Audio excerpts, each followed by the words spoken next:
and we swallow, and the food comes into the stomach. And in the stomach is one of the most powerful immune system weapons that the human body has. It's called hydrochloric acid. Have you heard of hydrochloric acid? Now, hydrochloric acid has a few roles. Hydrochloric acid and another enzyme called pepsinogen, they unite together to produce pepsin, and pepsin breaks down protein. And as I said last night, that's the only part of the body that should be acid.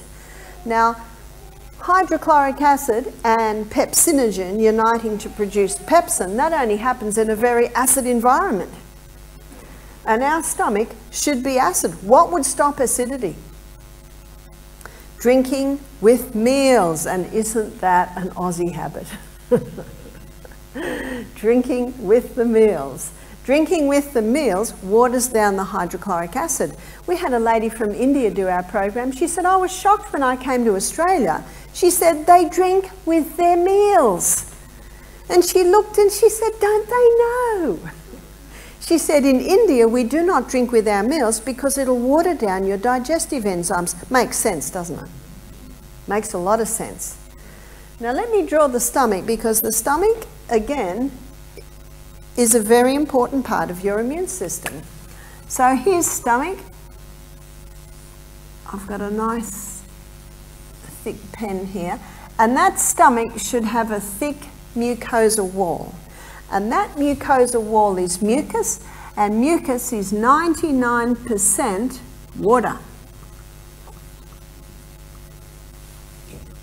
So if someone's dehydrated, they're going to have a thin mucosa wall. Now, in that mucosa wall, there's sodium bicarbonate, sodium bicarb. And sodium bicarb neutralizes stomach acid. So can you see why that happens? Because if any stomach acid tries to get through here, the sodium bicarb will neutralize it so it doesn't eat holes in our stomach. Having a glass of water half an hour before the meal, the first thing that will do is produce a thick mucosal lining. That's why that is the best time to drink, between meals. We should stop drinking half an hour before the meal and resume about an hour and a half to 2 hours after the meal. When we drink about an hour and a half to 2 hours after the meal, that keeps those digestive enzymes nice and strong, nice and acid, so they can break up all the chemical bonds that make up protein. So we've got to break them all up into separate amino acids. See, our gastrointestinal tract's a fascinating part of the body. But hydrochloric acid has another role, and this is why it must be mentioned in the immune system. Hydrochloric acid kills pathogens. Do you know what this means? The people that go down with food poisoning are people with not good hydrochloric acid. So we should have nice, strong hydrochloric acids because it's an important part of our immune system. What would deplete hydrochloric acid levels? Number one, you're drinking with the meals. Number two, eating all day long. Notice how many stomachs we've got. Now, if you're unsure, I'm just going to write a big number 1 there. Got that? And that stomach takes 3 to 4 hours to digest, then it loves a 1 hour rest. So we should be having 5-6 hours between every meal. And yet what's the common thought has been for the last 30 years? Grazing. Why do they say graze? It'll raise your metabolic rate. That's like a horse, a jockey on a horse race. The horse won't go fast enough, he starts whipping it. Will it go faster? Oh yes, it's being whipped. That's what happens when you keep putting food in your stomach. You're just beating up the stomach. So of course it raises your metabolic rate a bit because it's being beaten up. The only way to effectively raise your metabolic rate is exercise. Exercise will raise your metabolic rate.